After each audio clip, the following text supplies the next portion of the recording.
अस्मद्गुरुभ्यो नमः। श्रीमते रामानुजाय नमः। जय श्रीमन्नारायण। श्री गुरु चरणों में समर्पित श्री सटकोपसुरी का अवतार वर्णन भाग 2।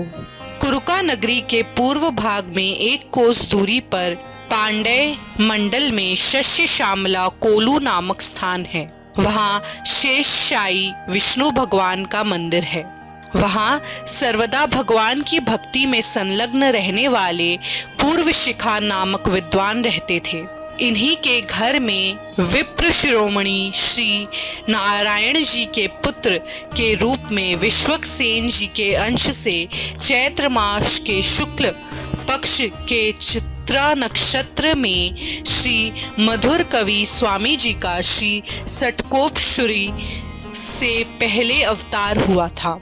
यज्ञोपवित संस्कार होने के बाद श्री मधुर कवि गुरुमुख से 14 विद्याओं का अध्ययन किए।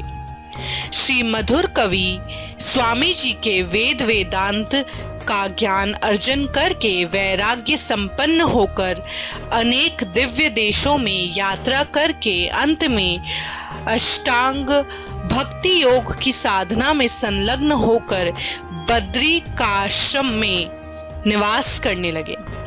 इधर श्री सटकोपसुरी गर्भावस्था से ही सभी तत्वों का ज्ञान संपादन कर लिए थे और जन्म से लेकर भगवान की भक्ति में प्रहलाद जी के सामने संलग्न हो गए।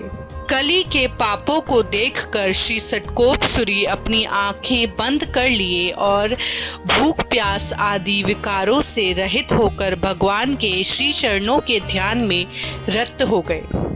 श्री सटकोपसुरी के माता पिता ने पुत्र की यह दशा देखकर अपने पुत्र को अंधा गूंगा समझकर आदिनाथ भगवान की सन्निधि में आकर वहां शेष जी के अंश से अवतरित इमली में बैठा दी।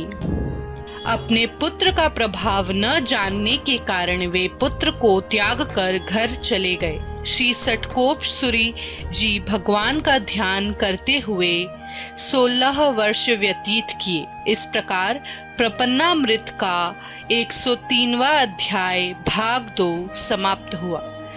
जय श्रीमन्नारायण।